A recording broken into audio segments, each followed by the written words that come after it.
avec toi. Une parole encore, Seigneur, ce soir, Père, qui fait en sorte que notre relation avec toi passe à un niveau supérieur encore. Seigneur, que cette parole nous soit donnée. Tu as dit, Seigneur, que cette parole nous soit donnée ce soir. Mais Seigneur, que cette parole me soit donnée ce soir. Que cette parole nous soit communiquée ce soir. Que cette parole me soit donnée ce soir. Que cette parole me soit communiquée ce soir. Tu as dit, Seigneur, la vie de Dieu, la vie qui est dans la parole, Seigneur, que cette parole nous soit donnée ce soir. Tu vois ici, la parole qui guérit, la parole qui donne la joie, la parole qui donne le sourire, la parole qui apporte la paix. Que cette parole nous soit révélée ce soir. Que cette parole nous soit donnée ce soir. Que cette parole nous soit révélée ce soir. Élève ta voix, prie ainsi dans le nom de Jésus. Élève ta voix, élève ta voix, élève ta voix, élève ta voix. Honore-le ce soir, car il est digne, d'être adoré. Il est digne d'être exalté. Seigneur, nous voulons t'élever, nous voulons t'exalter, nous voulons te magnifier, nous voulons te glorifier, nous voulons t'exalter, nous voulons te glorifier, Seigneur, car tu es digne. Que soient nos louanges. Seigneur, sois élevé. Papa, merci pour toutes choses. Merci pour toutes choses. Merci, Seigneur. Tu as dit, Seigneur, fais-nous grandir, Seigneur, encore plus ce soir par ta parole. Fais-nous grandir, Seigneur, encore. Nous voulons encore comprendre, nous voulons encore grandir avec toi. Alors ce soir, Seigneur, enseigne-nous. Alors ce soir, Papa, enseigne-nous. Parle-nous. Parle à notre âme, parle à notre esprit. Merci, Seigneur. Merci, Abba Père. Merci, Adonai. Merci, Dieu de gloire. Merci, Dieu de bonté. Dans le nom puissant de Jésus, nous avons prié. Dans le nom puissant de notre Seigneur Jésus, nous avons prié. Amen, amen. Alléluia. Amen. Ainsi soit-il dans le nom de Jésus. Je veux bénir le nom du Seigneur qui nous fait grâce encore d'être connectés. Alléluia. Amen. Je veux bénir le nom du Seigneur qui nous fait grâce. Ce soir, aujourd'hui, il y a eu des oublis par rapport aux annonces. Alléluia. Où j'ai oublié de vous dire, j'ai oublié de faire les choses comme cela se doit. Je tenais à présenter mes excuses parce que j'étais en déplacement. Donc aujourd'hui, nous ne serons pas en direct, mais l'enseignement sera enregistré et sera posté en ligne après pour les personnes qui ne sont pas connectées. Alléluia. Donc, ce soir, nous avons la grâce et le privilège de recevoir l'homme de Dieu, le pasteur Fabrice, de recevoir l'homme de Dieu, le pasteur Fabrice qui est au milieu de nous. Alléluia. Le pasteur Fabrice, c'est un homme très humble que vous connaissez, un homme qui ne ménage aucun effort pour toujours se donner, de manifester sa présence, est toujours là afin de pouvoir donner de ce qui est la parole que le Seigneur met dans son cœur pour nous afin de nous bénir. Et ce soir encore, nous avons le privilège, la grâce et l'honneur de recevoir l'homme de Dieu. Alléluia. Et il sera là avec nous ce soir et demain, également par la grâce de Dieu. Donc, soyons attentifs à la parole que le Seigneur euh, lui a donnée pour nous ce soir. Et écoutons comme le Seigneur a commencé depuis le premier jour à nous parler sur connaître Christ, le mystère de la croix. Alléluia. Ce soir encore, il va nous révéler des choses encore. Ces choses vont encore participer à renforcer notre intimité avec Christ, à nous rapprocher plus de Dieu, à connaître encore celui avec qui nous marchons. Amen. Donc, soyons très attentifs, écoutons mot par mot. Alléluia. Que le Seigneur nous bénisse. Et sans plus tarder, je vais laisser la parole à l'homme de Dieu, le pasteur Fabrice. Alléluia.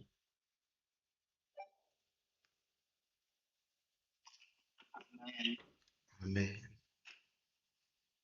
Merci beaucoup, Marie, pour tous ces mots à mon endroit. Merci beaucoup.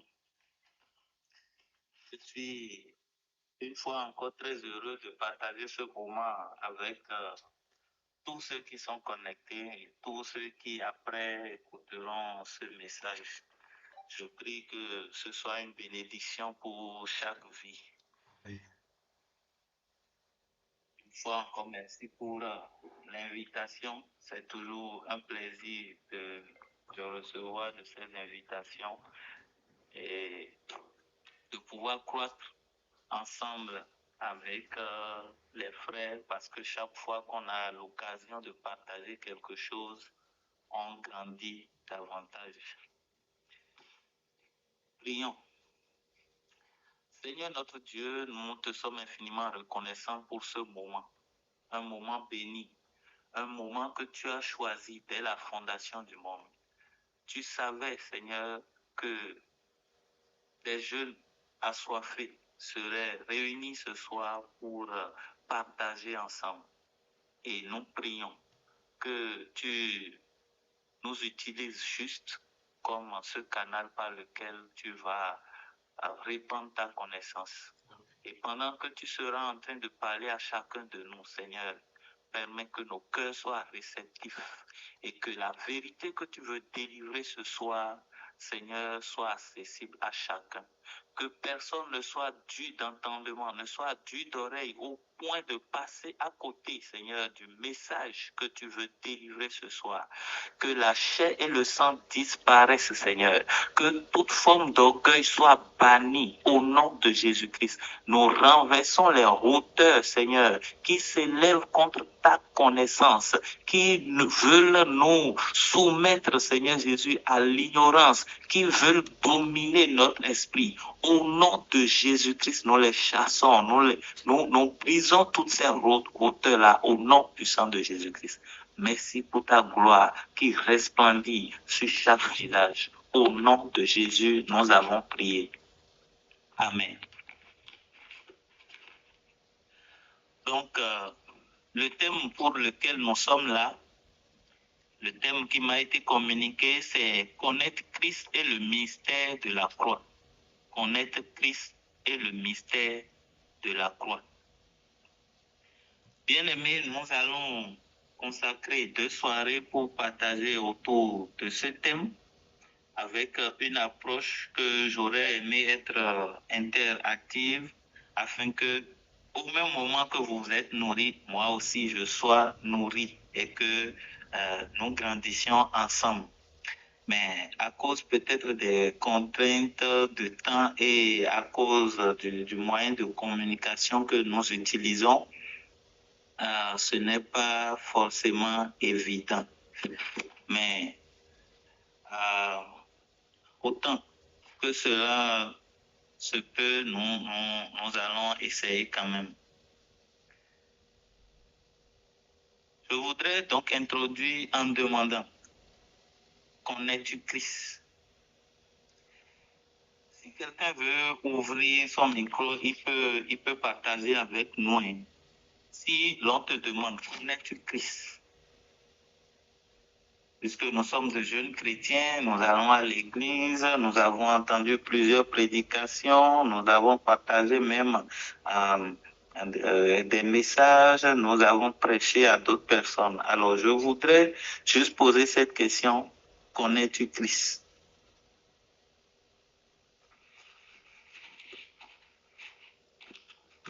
Oui, quelqu'un peut ouvrir le micro et partager volontairement. Hein.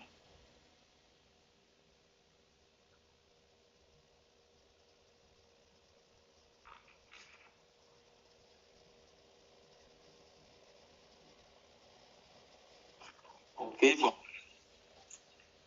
Ne soyez pas timide, parlez.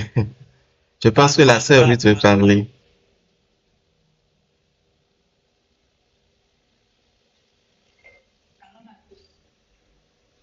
Shalom. Est-ce qu'on connaît Christ? Moi, je dirais oui, je connais Christ. Merci beaucoup, sœur. Alors, que connaissez-vous sur Christ ou qui est Christ selon vous? Partagez avec nous. Pour moi, Christ, c'est mon sauveur. C'est le que j'ai rencontré dans la rue, quand j'errais dans le monde. Il m'a rencontré et il fait de moi ce que je suis aujourd'hui. En tout cas, il est mon sauveur et il est mon ami. sœur pour ce partage. Merci de l'avoir partagé. Et en dehors de la sœur, en dehors des chrétiens, beaucoup peuvent savoir que Jésus est le Fils de Dieu. Ils le savent, ils peuvent même le dire. Beaucoup peuvent dire Jésus est le Sauveur. C'est celui qui est mort pour les péchés. Ou Jésus est né en telle année, on va même dire telle année avant Jésus-Christ, ou bien telle année après Jésus-Christ. Et la naissance de Jésus va devenir repère dans notre façon de compter les jours, ou bien de reconnaître les dates. Beaucoup peut-être peuvent savoir qu'il est né à Bethléem, qu'il a enseigné, qu'il a fait des miracles, qu'il est mort sur la croix et qu'il est ressuscité. Beaucoup savent qu'il est le Fils de Dieu, le Sauveur, le Messie, le Seigneur. D'autres ont grandi dans une famille chrétienne, ils fréquentent l'église régulièrement, ils participent peut-être aussi à des groupes de jeunes, ils peuvent chanter des cantiques très, très, très édifiants. Ils peuvent écouter aussi des prédications, connaître des versets, les citer, être capable peut-être de parler de Jésus à quelqu'un, de lui montrer le chemin. Mais une question est très, très importante. Est-ce que connaître des choses sur Jésus signifie forcément que quelqu'un connaît Jésus? Jésus même va demander aux disciples, qui dit-on que je suis? Nous sommes dans le texte de Matthieu 16, versets 14 à 18. Je ne sais pas si quelqu'un peut nous aider à lire ça. Matthieu 16, versets 14 à 18.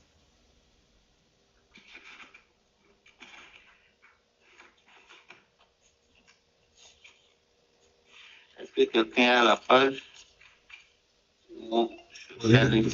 Matthieu 16, verset 14.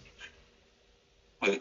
Ils répondirent, les uns disent que tu es Jean-Baptiste, les autres, Élie, les autres, Jérémie, ou l'un des prophètes.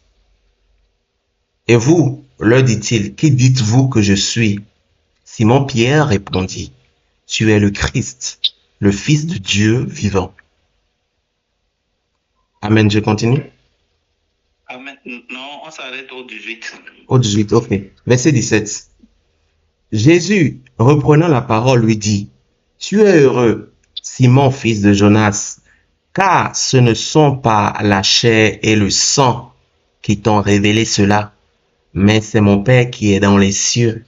Et moi, je te dis que tu es Pierre, et que sur cette pierre, je bâtirai mon église, et que les portes du séjour des morts ne prévaudront point contre elle. Amen. Amen. Donc Jésus a essayé de faire cette évaluation avec ses disciples. Qu'est-ce que les gens disent de moi? Qui dit-on que je suis? Et les disciples vont rapporter ce que les gens disent de Jésus. Tu es le prophète, tu es ceci, tu es cela, basé forcément sur quelque chose, une appréhension qu'ils ont de Jésus, de comment il est en train de faire les choses. Et je voudrais vous rappeler que ceux qui étaient en train de parler, c'est des contemporains, c'est des gens avec qui ils vivaient dans le même moment où Jésus existait. Et peut-être beaucoup d'entre eux l'ont vu, ont touché du doigt. Certaines personnes peuvent ne pas le voir, mais ont touché du doigt certains de ces miracles. C'est-à-dire, il a guéri quelqu'un, ils ne l'ont peut-être pas vu, ils ont entendu, mais celui qui l'a guéri là est devant eux et ils ont vu au moins celui-là. Donc ce n'est pas une histoire racontée, c'est en leur temps que cela se passait. C'est comme Zachée qui décide un jour de monter sur l'arbre pour voir Jésus. Il entendait parler de lui.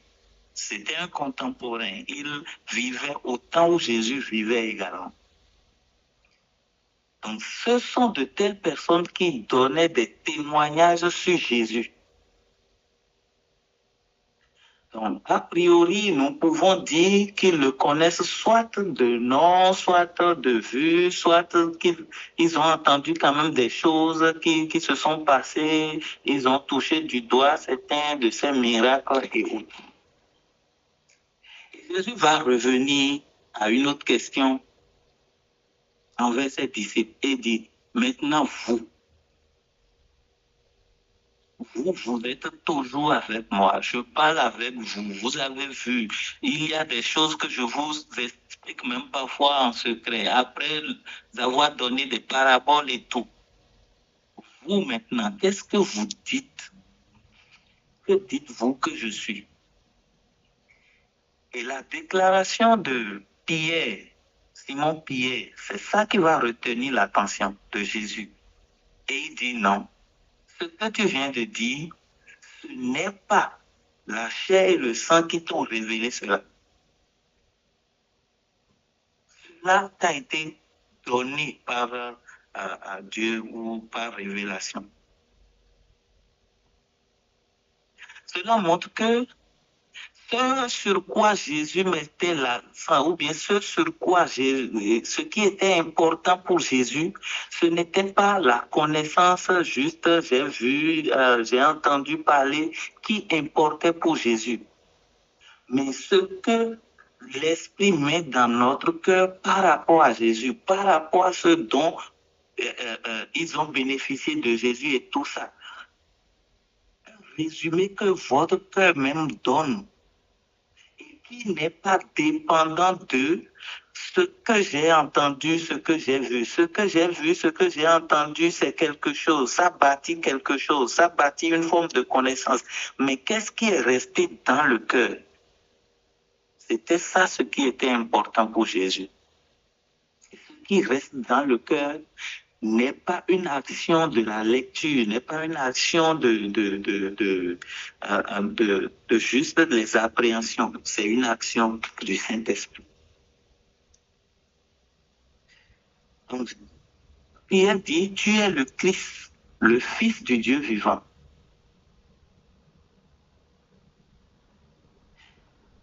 Et c'est sur ça, Jésus même, il va bâtir une parole. Nous pouvons relire le verset 17 et 18. Verset 17 et 18. Le verset 17, la parole déclare ceci. Jésus, reprenant la parole, lui dit, tu es heureux, Simon, fils de Jonas, car ce ne sont pas la chair et le sang qui t'ont révélé cela, mais c'est mon Père qui est dans les cieux. Et moi, je te dis que tu es Pierre, et que sur cette pierre, je bâtirai mon église, et que les portes du séjour des morts ne prévaudront point contre elle. Amen. Amen. J'aurais peut-être voulu avancer d'abord et revenir sur ce verset, mais comme j'ai l'habitude de faire, si j'ai quelque chose à dire, je peux dire la conclusion avant le développement, je peux dire la conclusion dans l'introduction pour que là où je finis, en tout cas, tout ce qui est à dire, tout ce qu'on peut connaître soit déjà connu. Donc, il dit, tu es heureux, Simon, fils de Jonas, car ce ne sont pas la chair et le sang qui t'ont révélé cela, mais c'est mon Père qui est dans les cieux. Tu es heureux. Il vient parler directement à Pierre, il dit, tu es heureux, parce que le type de connaissance que tu as, c'est le type de connaissance là que je veux, une connaissance qui émane du Père lui-même, qui émane de Dieu lui-même, qui n'est pas dépendante des suppositions et des connaissances peut-être livresques et autres. Dans Exode 15, verset 11, dans le cantique après la sortie d'Égypte, il va dire, qui est comme toi, Seigneur? suite à des choses qu'ils ont vues, suite à des miracles et tout. Cela est né directement du cœur. Et cette déclaration a été faite. Bien-aimés dans le Seigneur, beaucoup de nos déclarations que nous faisons sur Jésus parfois sont liées à des connaissances. On peut même nous enseigner sur le plan théologique qui est Jésus en nous enseignant les attributs de Jésus, les attributs de Dieu. Omniscient, omnipotent, omniprésent, fidèle. Ça peut devenir même un catéchisme, c'est-à-dire des enseignements d'école de dimanche ou bien école de dimanche, bon, d'autres peuvent l'appeler même catéchisme ou des enseignements pré-baptême et tout ça. Et ce qui est recherché, c'est que cela puisse produire une certaine foi, c'est que cela puisse produire une certaine connaissance, mais qui va dépasser ce qu'on a lu, ce qu'on a écouté, ce qu'on a pris comme leçon. Parce que ça peut rester à l'étape de leçon. Dieu est omnipotent. Et je vais connaître aussi les versets qui disent ça. Je suis dans le processus de baptême. On est en classe de baptême. On enseigne Dieu est omnipotent, omniscient, ceci, cela. Les versets, je les connais. Pourquoi est-ce qu'on a dit ça? Parce que c'est ceci. Mais le niveau que Dieu veut, c'est un niveau plus profond qui vient de notre cœur spontanément. Et les gens peuvent vouloir attaquer, mais ça reste non, parce que ce qui est dans mon cœur, là, révélé par Dieu lui-même, c'est au-delà de ce que j'ai juste appris, j'ai juste bûché. Bien-aimé dans le Seigneur, je peux connaître le nom d'un grand sportif, je peux connaître le nom d'un grand artiste, connaître son parcours, regarder ses matchs, ses concerts et tout ça, connaître les statistiques, il a eu ballon d'or, ceci, cela, faire même des discussions autour de lui et sur sa personne, dire, lui, en 1900, ceci, c'est lui qui a marqué le premier but et tout ça, et des discussions, on peut être dans un débat, quelqu'un va contrecarrer et on va même le défendre. Pourtant, nous n'avons jamais rencontré personnellement cette personne. Notre connaissance peut se limiter à ce que les médias ont voulu même projeter sur cette personne. Ce que nous connaissons peut être même faux. Parce que les médias ont voulu montrer cet aspect de la personne. C'est ce que j'ai regardé à la télé, ce qui a été projeté chaque fois. C'est ça qui va rester dans mon esprit. Mais est-ce qu'il bat sa femme tous les jours? Il faut qu'il ait battu une fois, la fait sortir de la chambre et que les médias aient vu avant qu'on ne le sache. Mais si ce n'est pas arrivé, si sa femme ne s'est pas plainte, on ne peut pas le savoir. Toutes nos connaissances vont rester sur ce que les médias ont voulu projeter. Les médias aussi peuvent décider parce qu'il a l'argent, il peut décider que tel aspect-là, vous ne communiquez pas. Vous ne communiquez pas là-dessus. Il peut être payé pour ça. Et ceux qui sont dans la communication peuvent convenir avec moi qu'on peut faire de tels contrats. Même aujourd'hui, nous sommes à l'aide du numérique. On peut vouloir dans n'importe quelle activité, dans n'importe quelle conférence, vouloir zoomer quelque chose, un aspect, pour avoir un résultat sur la psychologie de quelqu'un. Et ceux qui sont dans le marketing et autres peuvent le savoir. Et notre connaissance de Jésus peut avoir aussi cet aspect. Qu'est-ce que les religieux veulent nous montrer de Jésus? Et c'est cet aspect de Jésus que nous allons connaître parce que le zoom est plus mis sur cela. Nous pouvons avoir une connaissance de Jésus qui est basée sur la doctrine. Qu'est-ce que ça arrange l'Église de projeter sur Jésus. Parfois, nous nous mettons dans certaines guerres de vouloir défendre Jésus. Ah non, il ne faut pas que les gens disent ceci de Jésus. Jésus, pour une autre personne, il a dit, il a de l'âge, laissez-le se défendre. À plus forte raison, lui-même. Nous n'avons pas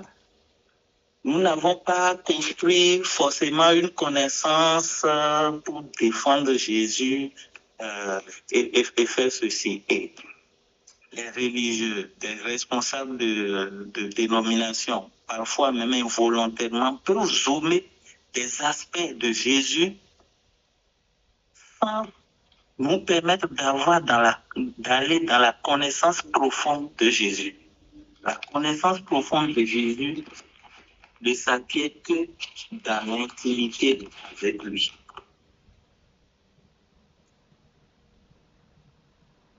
Et j'espère que je vais toucher le texte principal de ce soir avant que l'heure ne sonne. C'est précisément ce qui rend notre thème important. Et l'aspect surtout que nous voyons ce soir, c'est l'aspect connaître Christ, connaître Jésus. Quand j'ai fait un peu de recherche sur le mot connaître, c'est utilisé différemment dans la Bible. Et surtout, souvent, ça veut montrer quand même un aspect de communion. On va utiliser Adam connu Ève. C'est le verbe connaître. Mais ce connaître-là ne veut pas dire que, il sait des choses sur Ève. Ça va aller même dans l'intimité sexuelle. Nous n'allons pas aborder ça. Mais pour dire qu'il y a une intimité, quand on parle de connaissance, ça amène à l'intimité où on ne se cache plus, il n'y a plus un aspect qui est honteux, qu'on veut garder pour soi. Connaître dans le sens biblique du terme, dans le sens hébraïque du terme, c'est cela. Alors, connaître Jésus va vouloir dire que nous sommes allés jusqu'à cette profondeur de la connaissance. Je vais peut-être aborder cet aspect, mais avant ça, je vais toucher le livre de Philippiens 3. Philippiens 3, nous allons lire du 7 à 14. Philippiens 3, 7 à 14.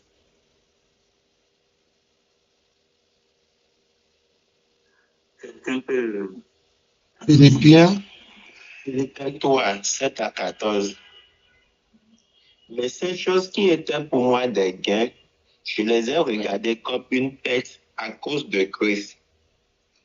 Et même, je regarde toutes choses comme une perte à cause de l'excellence de la connaissance de Jésus-Christ, mon Seigneur, pour lequel j'ai renoncé à tout et je les regarde comme de la boue afin de gagner Christ et d'être sauvé en lui, non avec la justice, celle qui vient de la loi, mais avec celle qui s'obtient par la foi en Christ, la justice qui vient de Dieu par la foi, afin de connaître Christ et la puissance de sa résurrection et la communion de ses souffrances en devenant conforme à lui dans sa mort ou parvenu.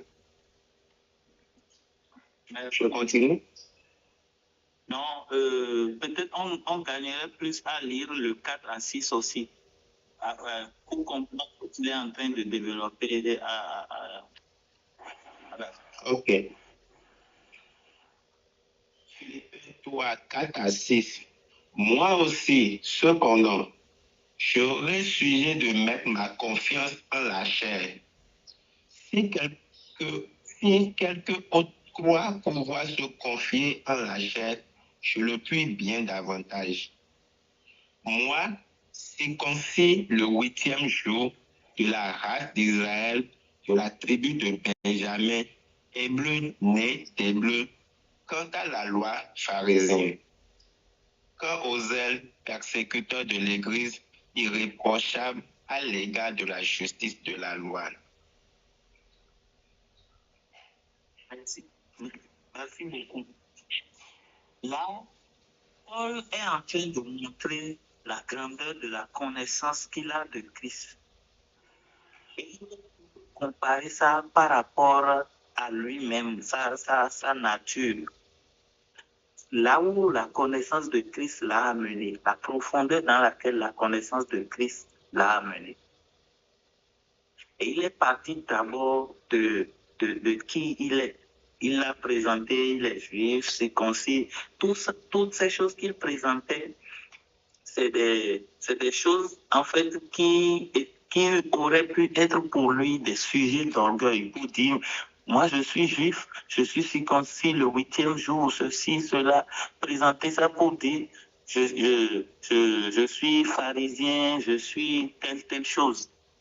Des choses qui, pour lui, avaient vraiment de la valeur. Et la profondeur de la connaissance de Christ va l'amener à un niveau donné.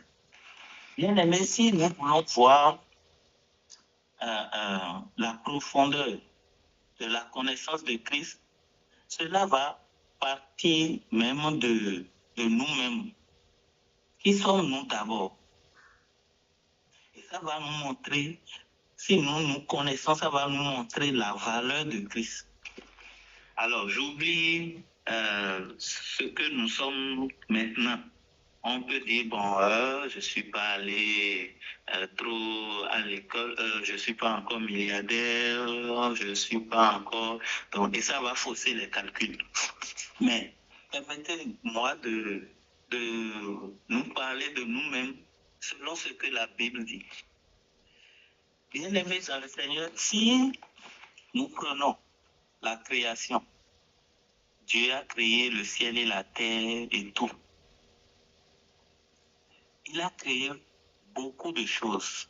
Si nous nous référons à Genèse, nous allons voir qu'il a créé, si nous prenons juste les animaux, il en a créé des espèces. Et quittons la ligne des animaux et prenons juste les poissons. La Bible nous dit qu'il en a créé des espèces. Donc, il n'a pas créé un seul poisson. Ce que nous connaissons, peut-être carpe, peut-être ceci, il n'a pas créé un seul. Il a créé des espèces. Et quand il prend une espèce, ce n'est pas un seul d'une espèce, c'est plusieurs d'une espèce. Oui, ça s'est multiplié plus tard, mais en créant, il a créé plusieurs espèces, de cette espèce-là également. Il a créé beaucoup de choses. Prenons la mer, la façon dont la mer se comporte et tout, on se demande, mais quel est le mécanisme par lequel la mer tourne, fait tout ce bruit? Il y a des créatures vraiment très, très effrayantes. On se demande, mais c'est quoi le mécanisme? Comment Dieu l'a fait? Et tout ça nous montre à la fois la grandeur de Dieu. Mais je viens à la grandeur de l'homme ou bien à l'importance de l'homme. C'est là que nous allons. Dans toutes ces créations, comme nous pouvons voir, c'est beaucoup de choses à la fois. Si nous allons prendre chaque espèce d'abord d'une catégorie, de la catégorie des poissons, nous allons voir que c'est plusieurs espèces et dans une espèce, il y a beaucoup également. Quand nous voyons, pour ceux qui ont fait SVT et autres, nous allons voir qu'il y a des mécanismes de défense que Dieu a mis dans certains animaux. Pourquoi ceci fait ceci? Pourquoi les griffes pour tel animal? Tout a une explication. Et il a mis tout ça. Alors nous pouvons reconnaître que Dieu ne s'ennuyait pas. Il avait toutes ces choses-là autour de lui. Il avait créé des choses très, très, très, très, très magnifiques. On voit, il y a même des poissons qui produisent le courant et beaucoup de choses. Beaucoup de choses. Quand nous n'avons pas été en face de certaines créatures, nous n'imaginons pas. Mais quand on regarde les documentaires, on se dit, mais toutes ces choses-là. Et Dieu les avait faites. Et maintenant, lisons Psaume 8, verset 4. La connaissance de qui nous sommes nous permet de voir la valeur de Christ. Lisons Psaume 8, verset 4.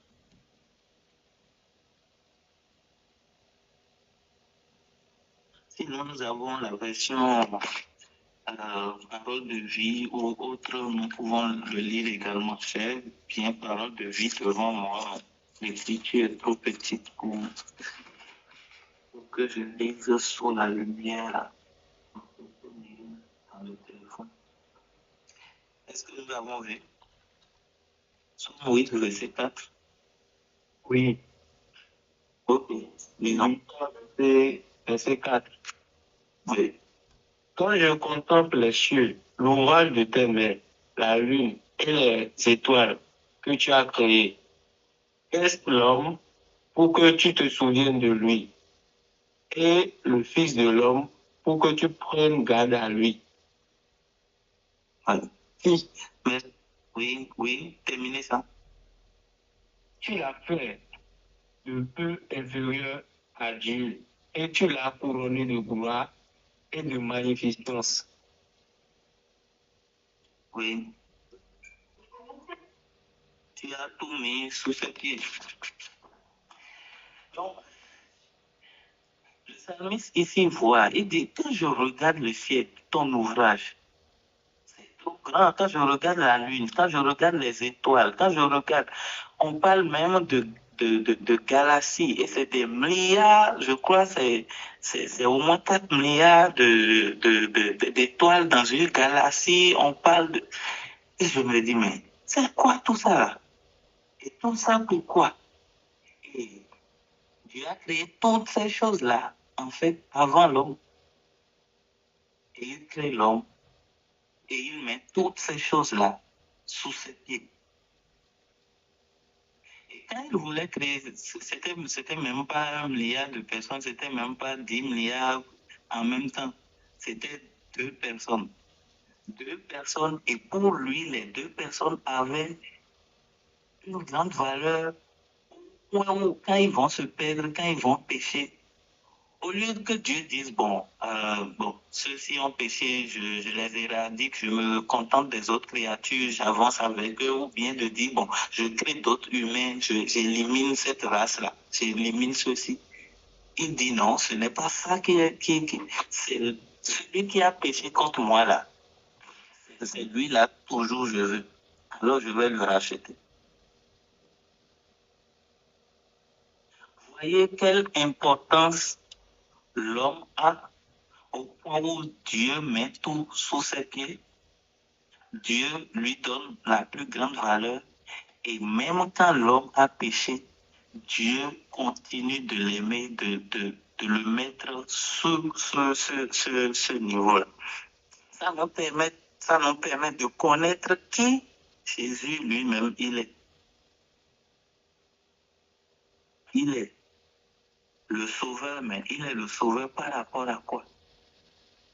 On peut aimer quelqu'un, bon, tu me fais du bien, je t'aime, tu me fais du mal, on s'oublie. Ça, c'est rapide. Et quand deux personnes se disent, ah, on s'aime pour la vie et tout ça, l'un va piétiner l'autre jusqu'à un niveau donné, va t'humilier.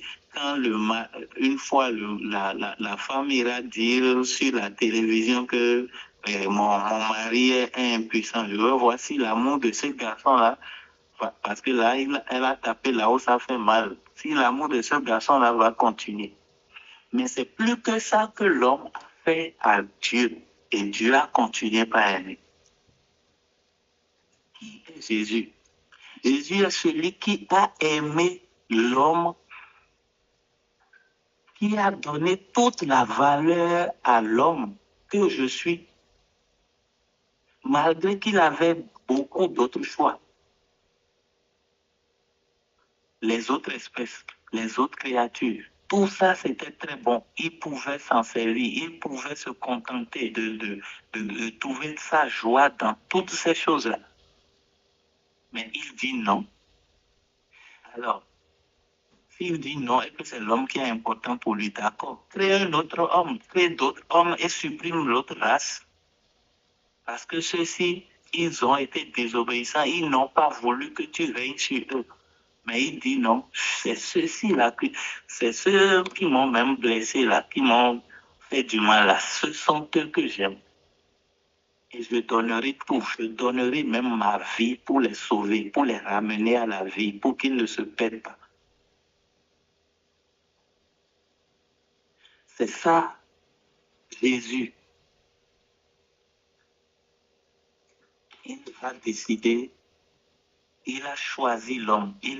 C'est lui qui a d'abord choisi. Ce n'est pas l'homme qui l'a choisi, c'est lui qui a d'abord choisi l'homme.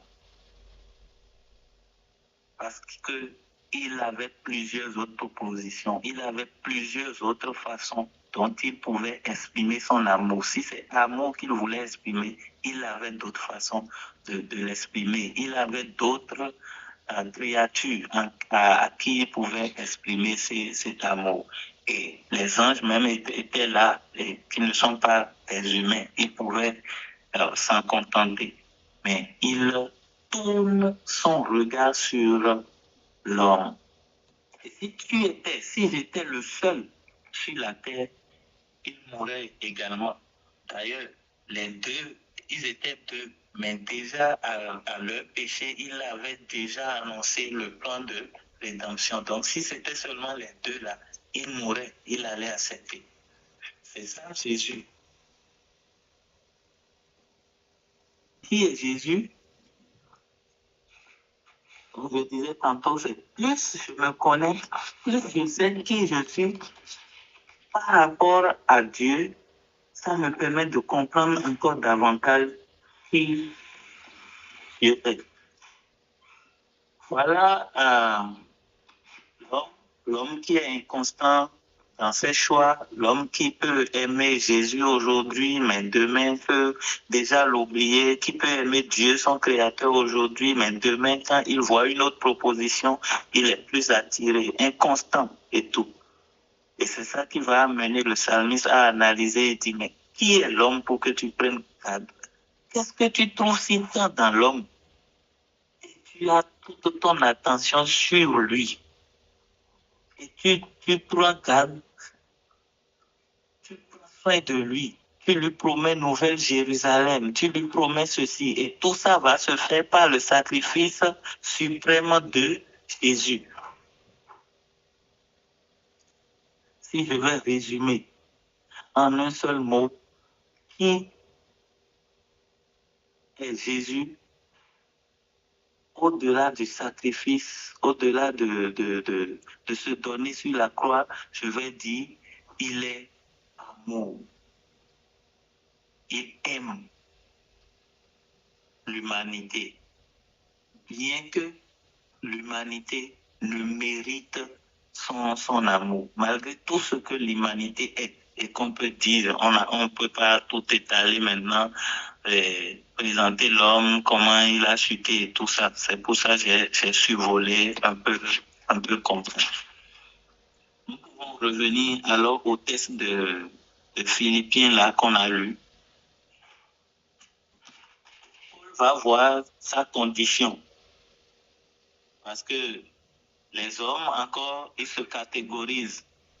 L'un va dire, nous sommes les plus éclairés, d'autres vont dire, nous sommes les riches, d'autres vont dire, nous sommes de la classe moyenne, et on se superpose, on crée une hiérarchie, il y a des hommes, des sous-hommes et tout ça. Et l'apôtre Paul va se mettre quand même dans une catégorie donnée, et il va présenter qui il est. Dans les versets 4 à 6. Mais dans tout ça, quand il va connaître Christ, il dit tout ce que je vous ai dit en haut là, tout ce que j'ai détaillé là, j'ai vu ça comme de la boue, ça n'a pas de valeur face à la connaissance de Christ. Et c'est là que le Seigneur veut nous amener. Une connaissance qui va nous amener à dire, mais finalement, moi là, j'étais qui? Moi qui me définis par rapport à l'argent, par rapport à ceci, par rapport à mon titre, est-ce que nous sommes de la même catégorie? Regarde-moi, est-ce que ma beauté, ta beauté, ma beauté, est-ce que c'est comparable? Après avoir analysé tout ça, la connaissance de Christ nous amène à oublier la valeur que nous avons et à adopter Christ, à adopter ce que le Christ nous enseigne.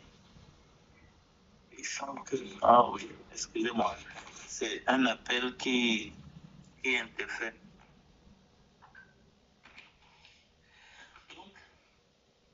Demain, nous allons revenir sur le passage de Paul et continuer à parler de la croix et d'autres choses selon que l'esprit non, ou bien selon que le temps nous le permettra. Pour cette soirée, je voudrais que tu prennes quelques secondes pour prier et demander à Dieu, Seigneur, je veux parvenir à la connaissance de qui tu es. Une connaissance qui ne dépend pas forcément de ce que j'ai entendu, de cours que j'ai eu sur la doctrine et autres, qui ne dépend pas. Oui, ces choses sont utiles, mais je veux dépasser ce niveau. Peut-être que je me suis même déjà inscrit en théologie systématique. J'ai déjà commencé quelques notions de théologie, mais la connaissance de Dieu qui dépasse ce niveau, je veux accéder à cette connaissance. Et ainsi au nom de Jésus. Que ma connaissance ne soit pas livrée, que ce ne soit pas seulement dans la tête, mais une connaissance qui m'amène à m'oublier, à oublier mes droits, à oublier qui je suis, ce que j'ai. Une connaissance qui va m'amener dans la profondeur, une connaissance qui est née de la profondeur de l'intimité avec toi, Seigneur. C'est une telle connaissance que je veux. Et je prie, Seigneur, que tu favorises cela au nom de Jésus. Comment Pierre l'a dit. Il fait une confession et Jésus dit non, ça, c'est Dieu qui te l'a révélé. Une connaissance qui vient de la révélation même et qui n'est pas seulement intellectuelle. Seigneur, c'est cette connaissance que je veux. Prie et demande cela. Les conditions, les expériences qu'il faut. Nous allons voir que l'apôtre Paul est passé par des expériences pour arriver là. Pour arriver à cette intimité, à cette connaissance, il est passé par des expériences. Il a expérimenté Christ avant de dire, ah, ça je le connais. Oui. Aujourd'hui, nous refusons, nous rejetons les expériences parce que les expériences parfois font appel à la douleur. Seigneur Jésus, quelles que soient les expériences, je veux les accepter. Si cela me permet d'aller dans la profondeur de ta connaissance, je les accepte, Seigneur. Prie ainsi et demande à Dieu.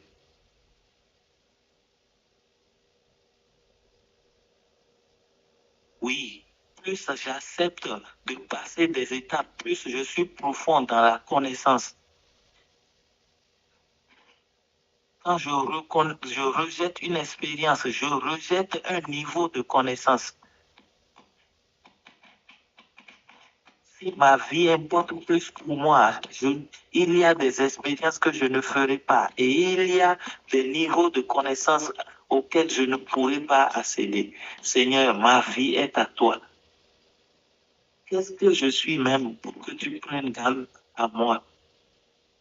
Tu avais toutes choses, mais tu m'as aimé. Je veux répondre à ton amour. Et cette réponse m'amènera dans une connaissance plus profonde de toi. Oui, celui qui a une bonne connaissance de Christ, il il dit les choses spontanément. Cela lui vient parce que il a fait des expériences avec Christ et les expériences sont comme des marques.